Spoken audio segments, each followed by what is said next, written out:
La verdad es que me siento como los retores de la segunda sofística del siglo segundo después de Cristo, que ante auditorios interesados en oír sus palabras, hablaban sobre cosas, sobre una multitud de cosas y enseñaban a interesarse por la palabra, que es realmente lo que nos une y lo que nos hace ser humanos. Hablaban a veces de cosas tan pintorescas como el elogio de la mosca, pero no, eso no es lo que he venido a hacer aquí. La retórica que hemos visto en el primer vídeo, es el arte de persuadir, el arte de convencer. Y en el aula, en la clase, en la relación humana, hay que convencer a los chicos. Hay que quizá enseñarles la sensibilidad de la que ha hablado la anterior ponente y el ritmo de conseguir esa adquisición de conocimientos. Bueno, a modo de paradoja, o quizá de provocación, debo decir que mi presentación tendrá un aspecto más bien paleolítico, como mucho neolítico. Y digo que es una paradoja porque ante un despliegue tan importante de medios tecnológicos es chocante esta especie de anacronismo que vengo a plantear aquí. Mi tesis es muy sencilla y va a ser, se va a entender fácilmente. Está ya en la máxima latina del ars celat artem, es decir, el arte esconde el arte, el artificio esconde el artificio. Y yo no es que reniegue de la tecnología. Las máquinas en realidad nos hacen la vida más fácil, nos permiten hacer más llevadera la parte pesada del trabajo humano, ¿no? De este valle de lágrimas en el que estamos. Pero las máquinas son un instrumento, el instrumento que ayuda a la mano a hacer lo que le manda el cerebro. Y el ser humano es un ser de cerebro, un ser de simbólico, un ser de imágenes y de transmisión de imágenes, transmisión de palabras, transmisión de conocimiento. En contra de lo que se repite hasta la náusea desde la posmodernidad o en la posmodernidad, el medio no es el mensaje, ni el método mecánico condiciona el conocimiento. En la educación, el conocimiento debe ser prioritario, no las competencias que conducen al conocimiento. El contenido, la transmisión de contenidos es lo que debe presidir el acto en sí, el acto retórico, del convencimiento y de la atención que debemos conseguir de nuestros alumnos. El artesano, el profesor es un artesano, el profesor no es el profesor, el maestro, el educador, es un artesano.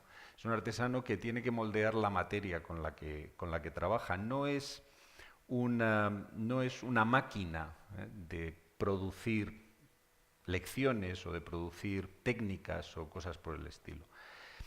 Y es el que debe condicionar el método, debe esconder su arte para no hacerlo palpable y para no obligar o no dejar que el alumno se fije en lo accesorio, en el método simplemente, y ser enseñado en técnicas repetitivas o en técnicas simplemente mecánicas.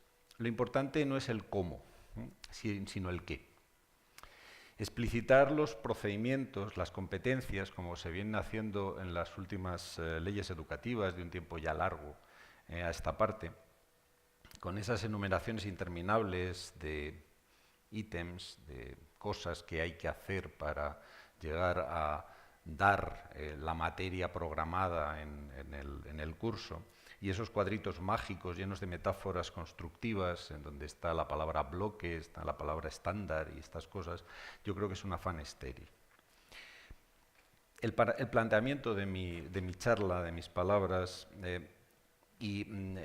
paradójicamente también se va a basar en una especie de metáfora constructiva.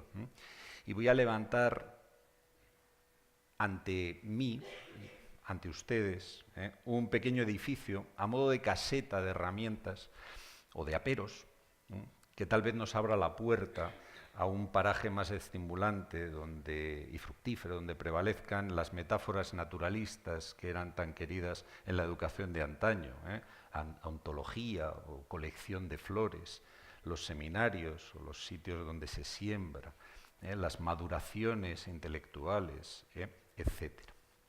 Y este pequeño edificio, esta caseta para el instrumental, los aperos que nos pueden servir para conseguir nuestro objetivo, se basa en 4 piedras, de ahí lo neolítico o lo paleolítico. La primera piedra es Alcañiz. La Jota de Alcañiz, Alcañiz es una ciudad aragonesa, donde yo empecé a dar clase conscientemente, o sea, ya como catedrático de latín, dice que en la costera de un cerro a orillas del Guadalope, Alcañiz es una joya que lleva Teruel al pecho. Bueno, para mí fue una gran sorpresa al llegar al Instituto de Alcañiz, o fue revelador, el contemplar una aparatosa mesa, un aparatoso utensilio de audiovisuales, que estaba llena de proyectores y de proyectores de transparencias, de proyectores de opacos y otras cosas que no puedo recordar con detalle, pero que había quedado arrumbada en un aula porque no servía para nada. Nadie la utilizaba, había quedado inoperante.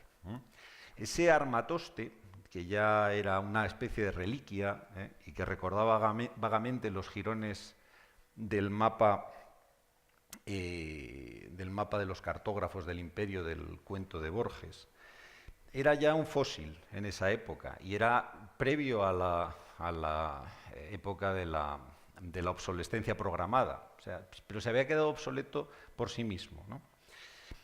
Y ese fósil, ese armatoste, esa mesa del Instituto de Alcañiz, me ha recordado siempre todos los armatostes que seguimos teniendo para dar clase y que parece que es absolutamente necesario que tengamos, las pizarras tecnológicas, los proyectores, las pantallas de todo tipo, los PowerPoints, los Prizo, como se llame, ese tipo de cosas.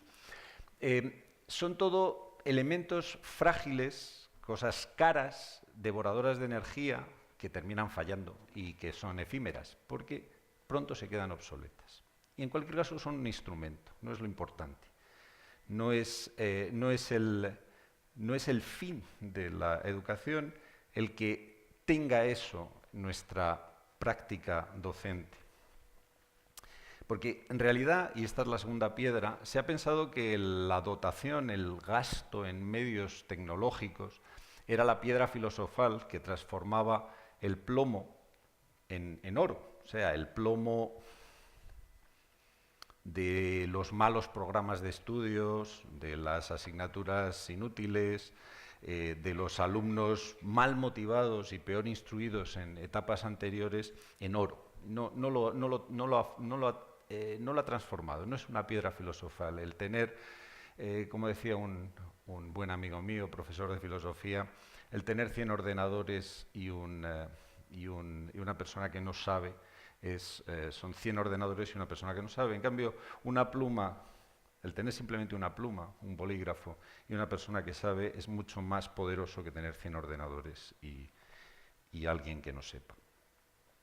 Y el caso es que los acrónimos estos de las TIC y las nuevas tecnologías, lo que pomposamente se llama nuevas tecnologías de la información y de la comunicación, se han incrustado también como una piedra, pero una piedra en este caso no preciosa, sino más bien poco preciosa en el mundo de la educación.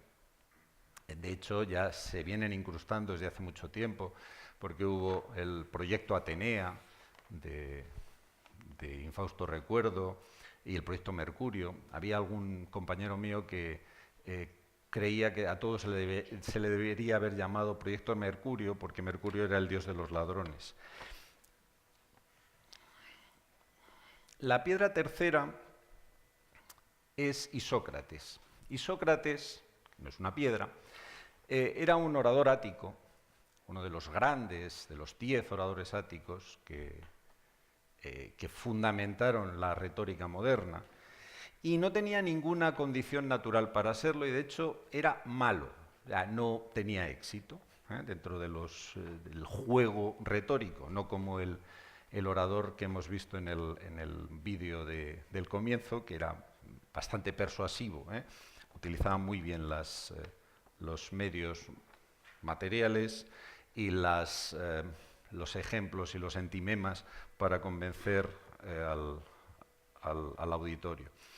En cambio, tenía una virtud que era capaz de abrió una escuela y era capaz de hacer muy buenos oradores. Él decía, cuando le preguntaban que cómo era posible eso, que sin ser un gran orador pudiera hacer grandes oradores, pudiera conseguir un buen resultado, un buen producto, decía que es que él era como la piedra de afilar, que no puede cortar, pero hace que el hierro corte con mucha exactitud. El legado de Isócrates, esa capacidad de afilar el hierro, es decir, de afilar las cualidades naturales de los alumnos, es la que tiene que guiarnos, que no es otra cosa que la capacidad retórica, la capacidad oratoria, de no solo Isócrates con I, sino del propio Sócrates, que es de la misma época, de Platón, su discípulo, de la escuela que abrió Platón, la academia, de Aristóteles, y la escuela que abrió Aristóteles, el Liceo, entre otras cosas porque Platón le puso de director a su sobrino en vez de Aristóteles, que es quien debería haber sido, de la academia, ¿no? Entonces tuvo que buscarse la vida por su cuenta. Y esas enseñanzas, esas escuelas, no hacían otra cosa que transmitir conocimientos a través de la palabra, a través de la retórica, a través de la oratoria, en el contacto humano con los alumnos. Contacto peripatético, los aristotélicos, o en el contacto más sedentario, los académicos o otras escuelas que hubo en la época. Y esa enseñanza o ese invento de los atenienses del siglo V antes de Cristo, es el que recuperaron los romanos, el gran monumento y en lo que enseñó al todo el occidente, retórica, oratoria, es decir, educación, en una palabra, es la Institutio Oratoria de Quintiliano, un paisano nuestro de Calahorra del siglo I después de Cristo. Eso es lo que se recuperó en la Edad Media por medio de San Isidoro, otro español, y la creación de las universidades, la Universitas Studiorum, los humanistas, Vives, la Ratio Studiorum de los jesuitas, todo se basaba en la retórica, en el enseñar por la palabra y enseñar la palabra. Y eso más que los aparatos, los armatostes, que se quedan obsoletos al poco de aparecer o de construirse, es por el contrario algo que no se queda obsoleto y que son presencias reales en el aula y son la guía que nos tiene que servir. Y esas presencias reales están en la última piedra de mi intervención, que es la piedra preciosa, la joya de la educación, que es la lección. La lección es insustituible, no se puede prescindir de la relación del profesor con el alumno. No se puede sustituir por aulas virtuales, YouTubes, u otro tipo de instrumentos, que son instrumentos, o sea, pueden ayudar en un momento dado, pueden enseñar alguna cosa, pueden enseñar alguna técnica, pero no pueden permitir hacer lo que tiene que hacer la educación, que es abrir la mente del alumno y hacer que en ella crezcan las ideas y crezcan las palabras. Siempre se ha dicho, es decir, es un tópico constante en las últimas informaciones, en los últimos tiempos, sobre el éxito en educación, Finlandia, Singapur y estas cosas en las estadísticas estas que se organizan en las pruebas de PISA, que la clave de todos esos sistemas que han tenido éxito son los profesores. Y lo son precisamente porque son insustituibles y son lo que realmente trae el éxito. Y lo trae, como decía antes, por medio de la apertura de la mente de los chicos. A este respecto, Platón nos da un ejemplo, nos da una lección también en su obra El banquete, el Simposion, y es un ejemplo a través de Sócrates. Sócrates entra tarde al banquete donde estaban convidados y Agatón, un poeta trágico de éxito en la época, dice: siéntate aquí a mi lado porque así puedo absorber yo todos tus conocimientos, Sócrates. Y Sócrates, con su sorna particular, la ironía socrática, le dice: pues mira, yo no sé si vas a absorber mis conocimientos porque yo no sé nada. Entonces, quizá tú me vas a dar, dice, porque tu mente está más llena, entonces a lo mejor tú me vas a dar. ¿Qué quiere decir esto? Esta imagen la cuenta o la recoge Massimo Recalcati en un libro realmente meritorio que se llama La hora di lezione, la hora de clase.